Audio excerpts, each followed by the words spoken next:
This is the shorter version of a video I made in which I explained my experiences trying to promote critical thinking and free speech on the Ontario Psychological Association, or OPA, Listserv. Now, that talk had so many different elements to it, so I thought I'd cut it down and provide these mini videos. And one element was my response to a colleague who had sent out a tweet in which she tried to explain her perspective as an outside observer to what happened in the many conflicts I had on the listserv and why it was eventually shut down. So I just want to give a bit of context to that. First of all, well, it's also a shorter video, but first of all, I want to be very clear. I started to say it in the video, but then I kind of wandered off. I have spoken with this colleague back channel. Everything's cool between us. We go way back. And I really do like her. I think she's very intelligent. She's ambitious. I think she's a good person. And I think her motives were pure and they were good. And I don't begrudge her at all. Okay, so she provided her perspective. And the reason she did so was that she felt that the comments section to the video that Dr. Jordan Peterson and I made, where I explained the situation the first time, she thought they were a bit too biased, or they misrepresented what had happened. So she provided her perspective. And as you'll see in this video, I disagree with her take on things, and I explain very clearly why. If you go to DocAmitay on Twitter, you will see me outline the points very clearly. So this is the short version of it. Please enjoy. And I had a colleague who I've known for many years, and I wrote to her back channel after we had a little Twitter exchange the other day, where she put her perspective on what happened. And she basically said that the OPA listserv was thread that I had started was not shut down because free speech was being shut down. She was saying it wasn't about free speech. She was saying that it just got too heated, it got too ugly, and the points were being lost in the repetition. Now, I did write to her on Twitter. If you want to check out Twitter, check out DocAmitay on Twitter. And you'll see that I laid out quite a few points where I said, I like the analogy you presented. It's actually kind of cute. But I said, it's inaccurate for all these different reasons. And I know this person. I think she's a really good person. She's got a good heart, and I do like her. So I know she wasn't doing it maliciously. I think she just unfortunately misconstrued the situation, and she wanted to give another perspective. And her perspective is fine, but again, it missed a lot of issues, especially what was going on back channel, which she couldn't be privy to. So I understand that. She doesn't know some of the politics that are actually happening that I am aware of. I'm all too painfully aware of. And I've said this to many of the people who've written to me. I said, you don't know the whole story. Trust me, I know what I'm doing. So as I said with Dr. Peterson, the ostensible reason for shutting down the discussion was that maybe it was getting too personal. I was given by Dr. Waugh the guidelines of the OPA listserv, and I can see where some people would think that I was breaking the rules. I was being repetitive. I actually don't think I was being repetitive. I was providing different stories. All these different stories were explaining or showing, highlighting the concerns that I've been raising about what's been going on in academia and elsewhere. So I'm not sure if that's really repetitive. And yes, I was verbose.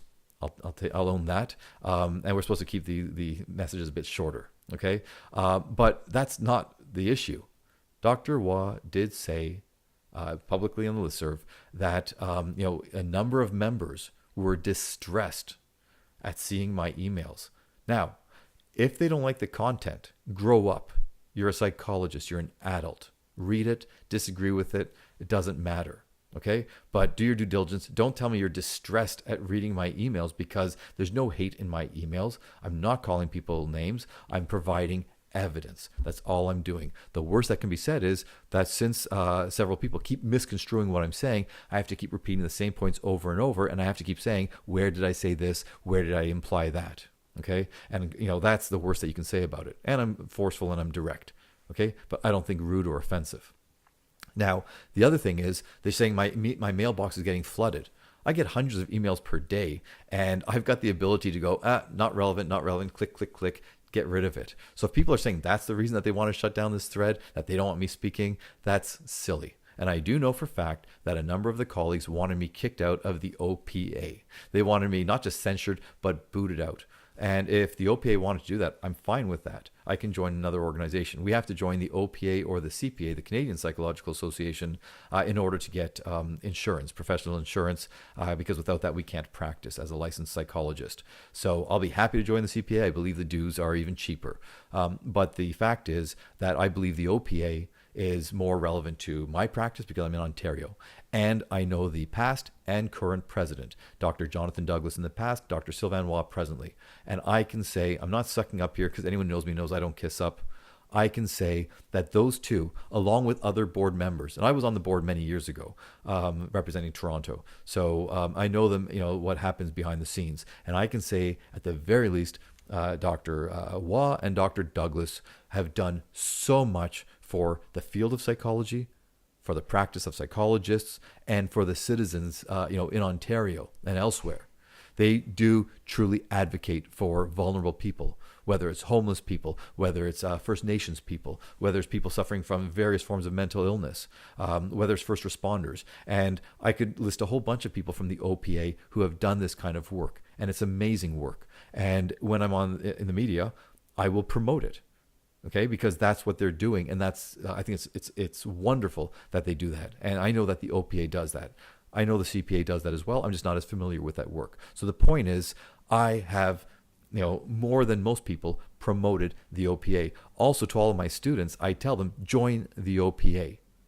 Because without them, if you want to become a psychologist, don't expect the college to help you. The College of Psychology of Ontario, all they do is regulate our profession. That's what their mandate is. They just make sure that there's quality control. They make sure that if a psychologist is doing something improperly, they're held to account.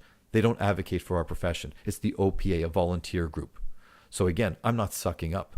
I'm saying that I'm a huge proponent for the OPA, and so I don't want to tarnish all the members with the same brush, but there are some members, and quite a few of them, based on the back channel responses that I've been getting and the private communications I'm privy to, I know quite a few of them were quote unquote distressed because of these emails. And because you got too many in your box, or because you see the subject header and it freaks you out. Oh my God, he's talking about free speech again.